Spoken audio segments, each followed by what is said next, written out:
Hello students, class 8 के social science के history के lesson number 1 the rise and growth of the company power के part 10 में आपका स्वागत है। बच्चों, आज हम आगे लेसन पढ़ेंगे, तो आगे लेसन पढ़ना शुरू करते हैं। द डॉक्ट्रिन ऑफ लेक्स विलियनिटी। It was governor General Lord Dalhousie who applied the doctrine of lapse for the annexation of Indian states। भारतीय राज्यों के अधिग्रहण हेतु गवर्नर जनरल लॉर्ड डलहौजी ने विलय नीति अपनाई। According to this doctrine, if the ruler of any dependent state died without a legitimate heir to the throne, then his state would directly be annexed or lapsed to the British Empire। यह सिद्धांत इस तर्क पर आधारित था कि अगर किसी राज्य के शासक की मृत्यु हो जाती है और जिसका कोई पुरुष वारिस नहीं है, तो उसकी रियासत ब्रिटिश साम्राज्य में मिला ली जाएगी अथवा हड़प कर ली जाएगी। An adopted son was entitled to use the personal property of the deceased ruler but not his royal status। गोद लिया हुआ पुत्र मृतक पिता की व्यक्तिगत संपत्ति को इस्तेमाल करने का हकदार था, परंतु उसके शाही रुतबे का नहीं। The British annexed the states of Satara, Jaitpur, Sambalpur, Bhagat, Udaipur, Jhansi and Nagpur under the doctrine of lapse. इस सिद्धांत के आधार पर सतारा, जैतपुर, संभलपुर, भगत, उदयपुर, झांसी तथा नागपुर अंग्रेजों के हाथों में चले गए। Dalhousie also annexed the state of Awadh by saying that this would free its people from misrule and misgovernance। Dalhousie ने अवध को भी अपने नियंत्रण में यह कहकर ले लिया कि यह अवध के लोगों को नवाब के कुशासन से आजाद कर देगा। Civil administration under the British के अंतर्गत सिविल प्रशासन। In order to ascertain its command over the newly acquired territories, it was necessary for the British to evolve an efficient system of administration. नए अधिग्रहित क्षेत्रों पर सही तरीके से शासन चलाने हेतु अंग्रेजों के लिए एक सक्षम प्रशासनिक तंत्र तैयार करना आवश्यक था। Lord Clive had introduced the dual system of administration in Bengal, but it did not yield the desired results from the British point of view.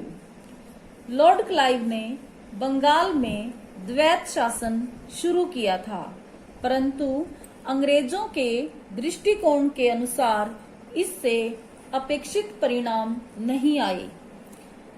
Warren Hastings abolished the dual system in 1772। Warren Hastings ने 1772 में द्वैत शासन समाप्त कर दिया। The British territories were divided into 3 presidencies: Bombay, Bengal and Madras. British प्रांतों को 3 प्रेसिडेंसियों में विभाजित किया गया, बंबई, बंगाल और Madras. The governor general was to be the supreme head of administration। Governor general प्रशासन का सर्वोच्च प्रमुख था। The provinces were further divided into districts। प्रांत आगे जिलों में बटे होते थे। Each district was under a collector। प्रत्येक जिला एक कलेक्टर के अधीन होता था। It was his duty to maintain peace, law and order in his district and collect revenues and various taxes। यह उसका कर्तव्य था कि वह राज्य में शांति और कानून व्यवस्था बनाए रखे तथा जिले में राजस्व व अन्य कर वसूल करे। He performed these functions with the help of judges, police officers and local दरोगाज। यह कार्य वह न्यायाधीश, पुलिस अफसरों और स्थानीय दरोगाओं की मदद से करता था। द रेगुलेटिंग एक्ट ऑफ 1773 1773 का regulating act. In 1773 the regulating act was passed by the British parliament. 1773 में ब्रिटिश संसद द्वारा रेगुलेटिंग एक्ट पारित किया गया। Its main objective was to regulate the functioning of the East India Company in India. इसका मुख्य उद्देश्य ईस्ट इंडिया कंपनी की कार्यवाहियों पर अंकुश लगाना था। इट्स मेन फीचर्स वर।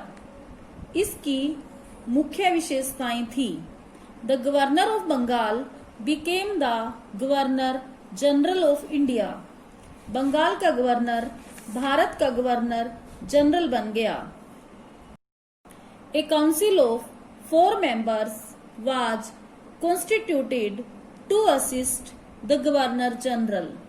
गवर्नर जनरल की सहायता के लिए 4 सदस्यों की एक काउंसिल बनाई गई। All decisions were to be taken on the basis of majority of votes. सभी निर्णय वोटों के बहुमत के आधार पर लेने को कहा गया। A Supreme Court was established at Calcutta. Calcutta में सुप्रीम कोर्ट स्थापित किया गया। It comprised a chief justice and 3 other जजेस। इसमें मुख्य न्यायाधीश और 3 अन्य न्यायाधीश होते थे। It was strictly laid down that no officer of the company would accept any form of bribe or gifts directly or indirectly। इस बात पर सख्ती से जोर दिया गया कि कोई भी कंपनी का अफसर प्रत्यक्ष या अप्रत्यक्ष रूप से रिश्वत अथवा उपहार नहीं लेगा। Demerits of the act. Act की कमियां।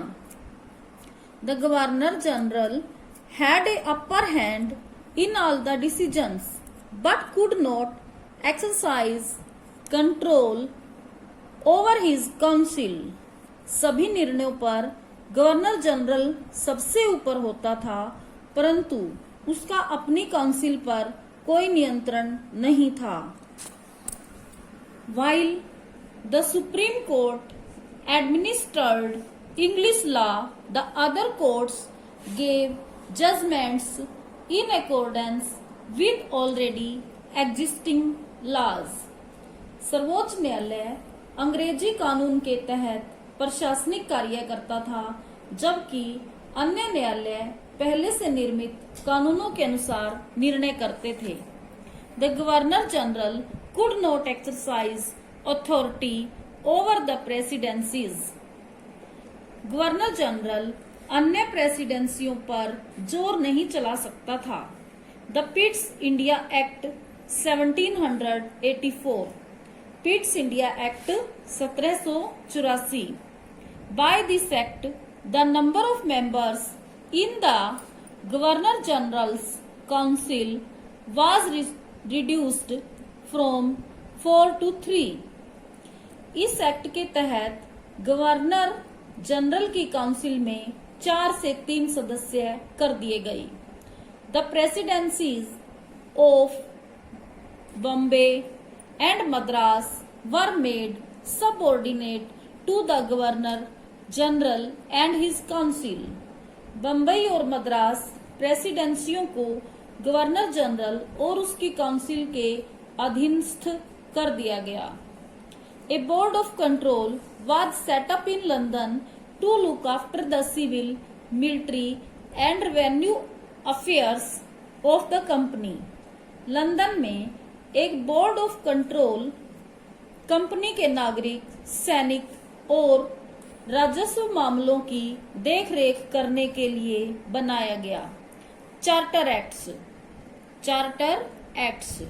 A series of charter acts were also introduced by the British for effective administration and stabilizing their control. अंग्रेजों ने प्रभावशाली प्रशासन और अपने स्थिर नियंत्रण के लिए कई चार्टर एक्ट भी पारित किए. The important acts of them were as follows. उनमें से कुछ प्रमुख एक्ट इस प्रकार थे. Charter act of 1793, charter act 1793. Governor general was given the power to override the decisions of his council. Governor general को अपने काउंसिल के निर्णयों को रद्द करने का अधिकार दिया गया. A vice president was to be appointed by the governor general in case of his absence from the council. Council में गवर्नर जनरल की अनुपस्थिति के समय के लिए उसके द्वारा एक उपराष्ट्रपति चुना जाता था. The members of the company were now to be paid out of Indian revenues. Company के सदस्यों को अब भारतीय राजस्व से तनख्वाह दिए जाने को कहा गया. Charter act of 1813, charter act 1813. The company's monopoly of trade with India came to an end. Company का भारत से व्यापार पर एकाधिकार समाप्त कर दिया गया. Thus, trade in India was now open to all Englishmen. इस प्रकार अब सभी अंग्रेज भारत से व्यापार कर सकते थे. The company still enjoyed monopoly of trade with China and trade in T. चीन के साथ चाय के व्यापार पर अभी भी कंपनी का एकाधिकार था. A sum of rupees 1 lakh was to be spent annually on revival of Indian literature and promotion of scientific knowledge. भारतीय साहित्य के पुनरुत्थान और वैज्ञानिक ज्ञान के प्रसार हेतु वर्ष में 1 लाख रुपए खर्च किए जाना तय हुआ. Charter act of 1833, charter act 1833. The company lost monopoly of trade with China. Company का चीन के साथ व्यापार पर एकाधिकार समाप्त हो गया. The act paved way for acquisition of land and property bye Europeans in India. इस एक्ट ने यूरोपीय लोगों के लिए भूमि के अधिग्रहण व प्रॉपर्टी के लिए रास्ते खोल दिए. Bombay, Bengal and Madras were placed under complete control of the governor general. Bombay, Madras, Bengal पूर्णतः गवर्नर जनरल के नियंत्रण में आ गए. A fourth member, called the law member, was added to the Governor General's Council for legislative purposes. वैधानिक उद्देश्यों हेतु गवर्नर जनरल की council में एक चौथा सदस्य जोड़ा गया, जिसे कानूनी सदस्य कहा जाता था। Charter act of 1853, charter act 1853। The law member was made a full-fledged member of Governor General's Council. कानूनी सदस्य को गवर्नर जनरल की काउंसिल का सदस्य बनाया गया। The Governor General could appoint 2 more members to his council whenever required. Governor general आवश्यकता पड़ने पर अपनी काउंसिल में 2 और सदस्य नियुक्त कर सकता था। The council was to exercise its functions on the lines of British parliament. Council को ब्रिटिश संसद के तहत अपने कार्यों को करना होता था। तो बच्चों, आज हम लेसन इतना ही पढ़ेंगे। Thank you, have a nice day.